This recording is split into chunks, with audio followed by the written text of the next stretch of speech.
मनुष्य के जीवन में ऐसी परिस्थितियां भी आती हैं कि वो उन्हें फंस जाता है और अपने आप को एकदम से असहाय और कमजोर सा महसूस करता है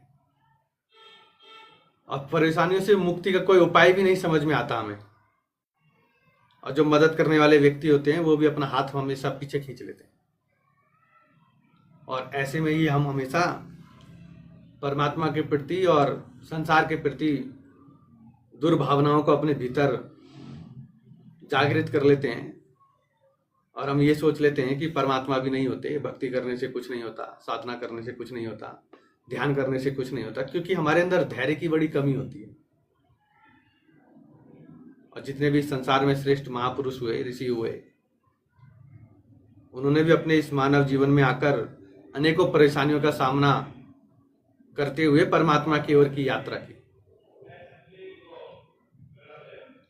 निरंतर कर्म करते हुए उन्होंने धैर्यता का परिचय देते हुए परमात्मा की भक्ति की और साधना की और अपने जीवन को श्रेष्ठ बनाने का प्रयास किया।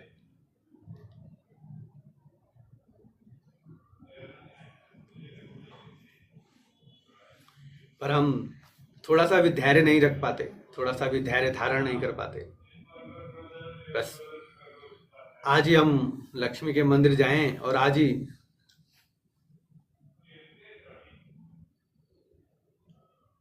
परमात्मा के आगे एक लड्डू का डब्बा रखें और आज ही हमारे जीवन में धन की वर्षा हो जानी चाहिए। आज ही मैं भगवान शिव के दर्शन करूं और मेरे जीवन के समस्त रोगों का नाश हो जाना चाहिए। इस प्रकार की हमारी भावना रहती है और जब वो क्रियाएं हमारे जीवन में नहीं होती तो हमारे अंदर भीतर हीन भावना पैदा हो जाती है। फिर हमें परमात्मा के प्रति भी आसक्ति ना होकर उनके प्रति भी दुर्भावनाएं आ जाती हैं। फिर हमारी साधना में ध्यान ही नहीं लगता, किसी भी चीज में हमारा ध्यान नहीं लगता। और जिसके पास धैर्य नहीं होता, जो धैर्य धारण नहीं कर सकता, वो अपने जीवन में चाहे कितने भी साधना करे, कितना भी ध्यान करे, कितनी भी भक्ति करे, चाहे वो कितना भी व्यापार करे, उसके जीवन में कभी सफलता प्राप्त नहीं हो सकती। क्योंकि धैर्य से ही जीवन में श्रेष्ठता प्राप्त होती है। जिसके पास जितना बड़ा धैर्य होता है वही अपने जीवन में उतना ही सफलता प्राप्त करता है। तो देखा होगा हनुमान जी ने भी जब लंका के लिए छलांग लगाई तो सुरसा नाम की जो राक्षसनी थी, जब वो हनुमान जी के सामने आई तो उसे भी हनुमान जी के धैर्य के सामने हारना पड़ा। और सुरसा को भी ये वरदान था कि वो जितना चाहे उतना अपने शरीर को बड़ा कर सकती है। हनुमान जी ने भी सुरसा से आग्रह किया कि वो उन्हें जाने दे और सुरसा नहीं मानी। तो हनुमान जी को भी शरीर को मंचा विस्तार देने का वरदान था, तो उन्होंने भी अपने शरीर को बड़ा किया। सुरसा ने भी अपने मुंह का आकार जितना बढ़ाया, हनुमान जी ने भी अपने शरीर को उतना ही बढ़ा लिया। और जब सुरसा ने अपने मुंह को 100 योजन खोल दिया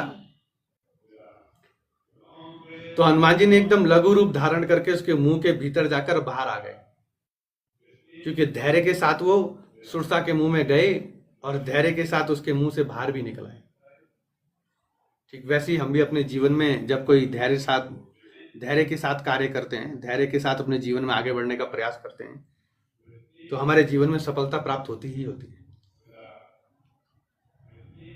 और जब भी आप कोई साधना आरंभ करते हैं या जब भी आप कोई कार्य आरंभ करते हैं तो उसमें बार बार असफलता प्राप्त होती है या बार बार असफलता मिलती भी है, तो भी अगर आप उस कार्य में निरंतर लगे रहें तो एक ना एक दिन उस कार्य में सफलता मिलती है।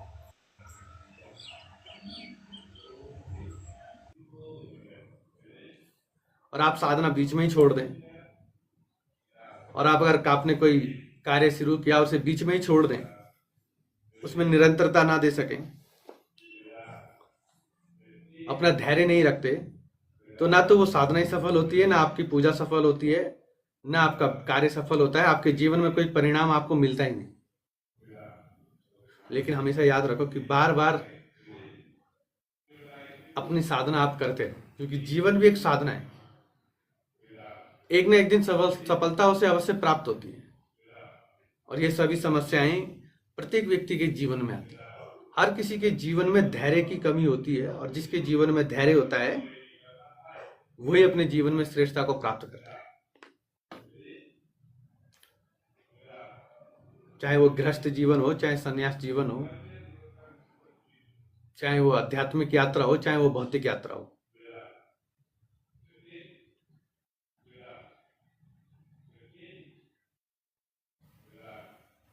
और जब तक आपके जीवन में धैर्य धारण नहीं करते, तब तक आपके जीवन में कुछ भी नहीं हो सकता, सफलता भी नहीं आ सकती। ठीक उसी तरीके से जीवन में जब भी आप साधना करते हैं या ध्यान करते हैं, तो केवल साधना के परिणाम की ओर आपका ध्यान रहता है कि मैंने लक्ष्मी का मंत्र जाप किया तो मेरे जीवन में लक्ष्मी का आगमन हो रहा है कि नहीं हो रहा। मैं ध्यान कर रहा हूं तो कहीं मेरे जीवन में कुछ अनुभव हो रहा है कि नहीं हो रहा। ठीक उसी प्रकार से हम व्यापार भी करते तो चिंतन इसी में रहता है कि व्यापार चल रहा है कि नहीं चल रहा, पर हम कर्म के ऊपर फोकस नहीं करते, हम धैर्य धारण नहीं करते। हमारा ध्यान केवल और केवल फल के ऊपर रहता है, कर्म के ऊपर नहीं रहता। और साधना का भाव चिंतन, वो क्रियाशीलता किसी भी तरीके से गतिशील बनी रहे, उसकी ओर आपका चिंतन ही नहीं जाता। इसलिए हमारे जीवन में साधनाओं में पूर्णता प्राप्त नहीं होती, हमारे जीवन में आनंद की प्राप्ति नहीं होती। हम हर क्षण दुखी और चिंतित और परेशान रहते हैं। धैर्य का अर्थ होता है कि हमारे पास दांव पर लगाने के लिए कुछ ना रहे, परमात्मा को देने के लिए भी कुछ ना रहे, सौदा करने के लिए कुछ ना रहे, पर हम परमात्मा के द्वार पर भी जाकर सौदा करते हैं कि मैं इतना चढ़ाऊं तो इतना मिलेगा, मैं इतना दूंगा तो इतना होगा। और वो सौदे के चक्कर में ही हम न पूर्ण रूप से भक्ति बन पाते हैं, न पूर्ण रूप से परमात्मा को समर्पण ही कर पाते हैं। केवल हमारा समर्पण हमारे शब्दों में रह जाता है।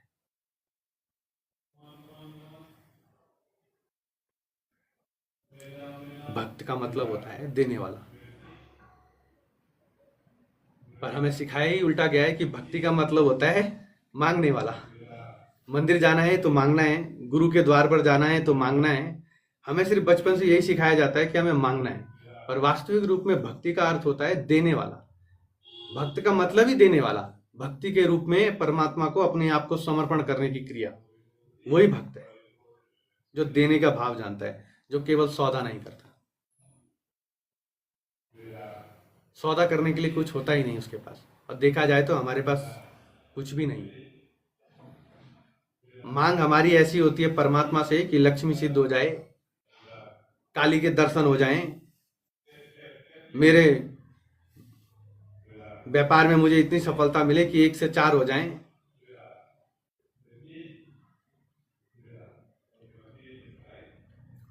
इसके लिए प्रतीक्षा करनी पड़ती है, धैर्य धारण करना पड़ता है, धैर्य रखना होता है। ऐसा नहीं कि 2-4 दिन बाद आप पूछने लगोगे गुरुजी कुछ हुआ ही नहीं, मैंने तो मंत्र जाप किया, मैंने साधना की, मैंने ध्यान किया, कुछ हुआ ही नहीं।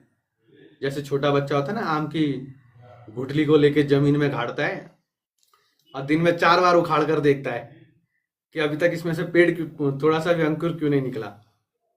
और वो जो 4 बार उखाड़ कर देखता है वही अधैर्य है। अधैर्य होकर अंकुर कभी नहीं निकल सकता जीवन में। बार बार उखाड़ने से अंकुरण नहीं होगा ना। ऐसा भी नहीं है कि उसमें से अंकुर नहीं निकलेगा, उसमें से बीज में से पेड़ नहीं निकलेगा,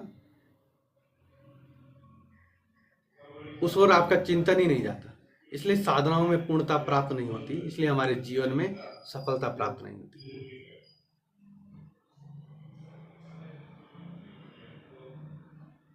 एक बार क्या था, एक साधक था,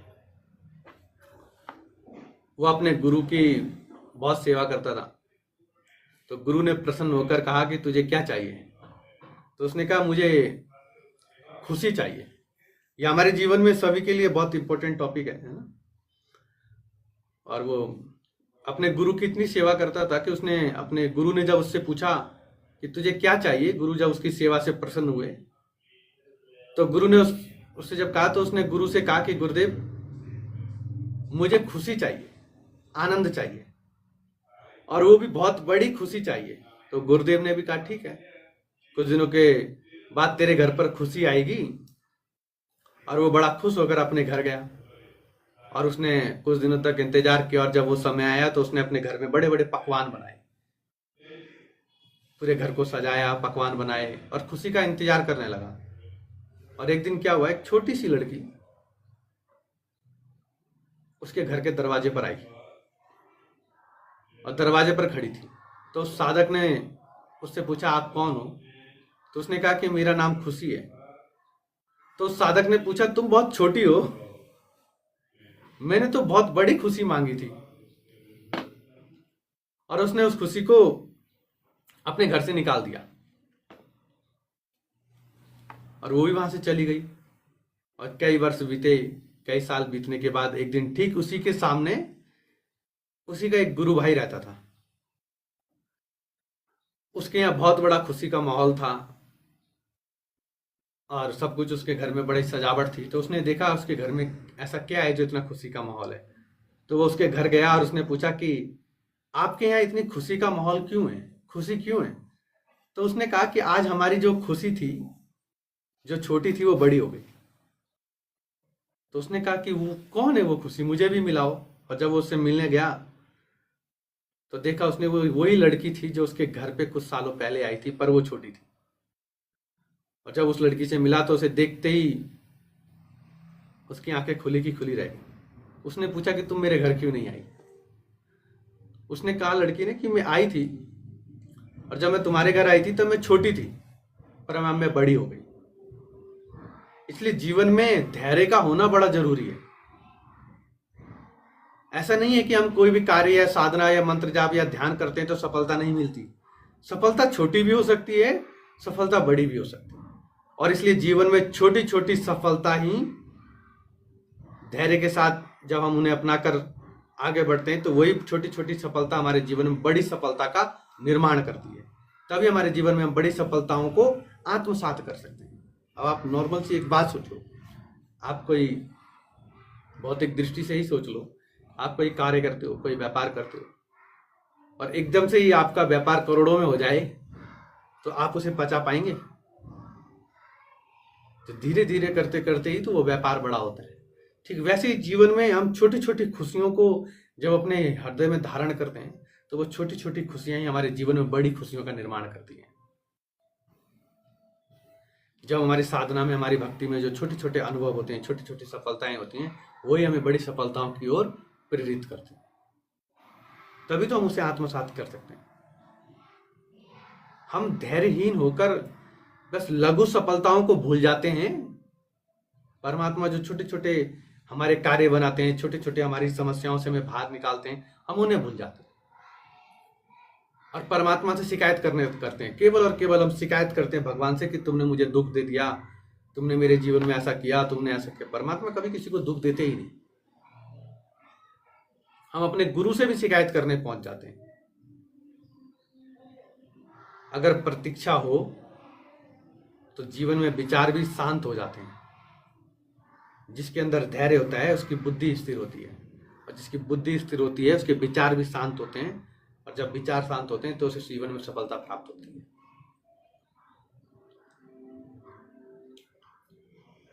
वही मनुष्य के जीवन की मूल कुंजी होती है जो केवल और केवल गुरु के माध्यम से ही प्राप्त होती है।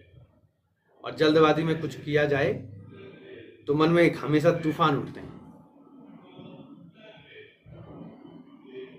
कोई भी कार्य अगर हम जल्दबाजी में करते हैं तो मन में अनेकों तूफान उठते हैं कि ये होगा कि नहीं होगा, क्या नहीं होगा। इस प्रकार के मन में शंकाएं चलती हैं, क्योंकि जल्दबाजी में किया हुआ कार्य हमेशा हमें असफलता की ओर ले जाता है, निराशा की ओर ले जाता है।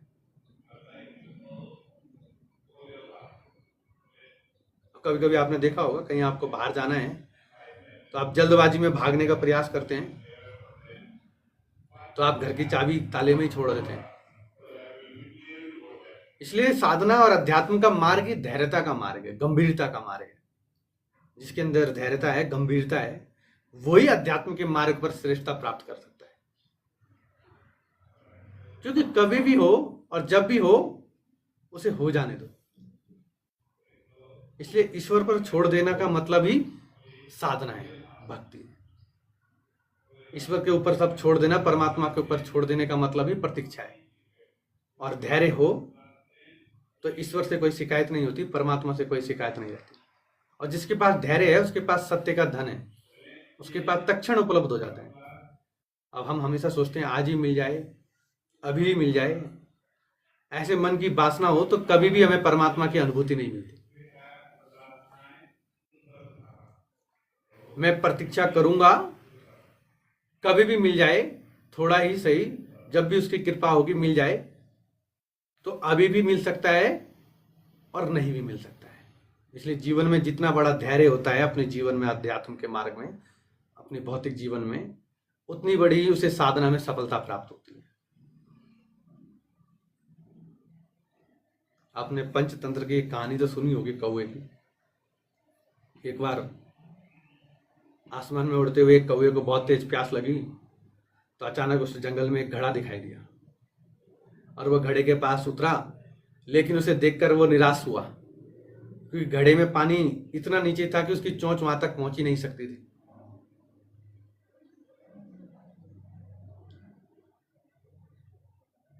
उसकी चोंच ही नहीं पहुंच सकती थी। तो कौवे ने पास में कुछ कंकड़ों के ढेर देखे और उसने एक एक करके उसमें मटके में डालना शुरू किया और पानी ऊपर आएगा, आता गया और कौवे ने पानी पिया और उड़ गया। और यदि वो धैर्य खो देता, अधैर्यवान हो जाता, तो शायद मटके के पास रखे हुए कंकड़ पत्थरों पर उसका ध्यान ही नहीं जाता, विचार ही नहीं आता, दिमाग में ही नहीं आता, और वो प्यासा भी मर सकता था। ठीक उसी प्रकार से हमारे जीवन में भक्ति की जिज्ञासा के साथ साथ धैर्यता का होना बहुत जरूरी है। और धैर्यता के साथ अपने गुरु पर विश्वास, परमात्मा पर श्रद्धा और अपने गुरु के दिए हुए मंत्र पे पूर्णता लगन के साथ उसका निरंतर जप होना जरूरी है। तब जाके हमारे जीवन में कुछ सफलता प्राप्त होती है। और जहाँ धैर्यता की कमी होती है, विश्वास की कमी होती है, वो चाहे फिर कितने भी जीवन के मंदिरों में घूमे, कितने भी गुरुओं के पास जाए, कितना भी मंत्र जाप कर ले, कितने भी वेद उपनिषद पुराण पढ़ ले, उसके जीवन में कभी भी उसे आनंद की अनुभूति नहीं हो सकती, सफलता प्राप्त नहीं हो सकती। क्योंकि शांत चित्त स्थिर मन में ही परमात्मा का वास होता है। जिसका मन शांत है, स्थिर है और जो निरंतर अपने कर्म को करते हुए अपने जीवन की यात्रा में लगा हुआ है, उसी को जीवन में आनंद की अनुभूति होती है। भजन सुनते हैं।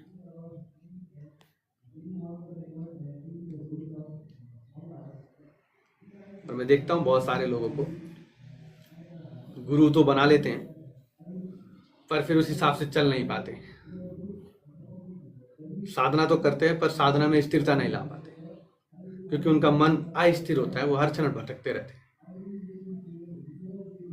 और जब तक उनके जीवन में भटकाव रहता है, उन्हें जीवन में कभी भी सफलता प्राप्त नहीं होती।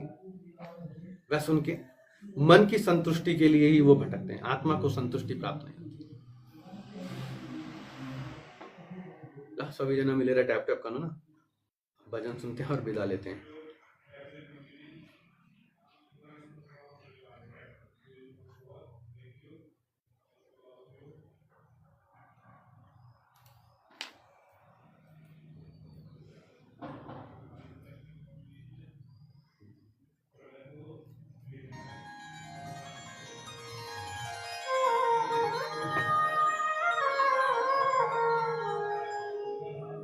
हृदय बना लो भक्तों गोकुल धाम रे।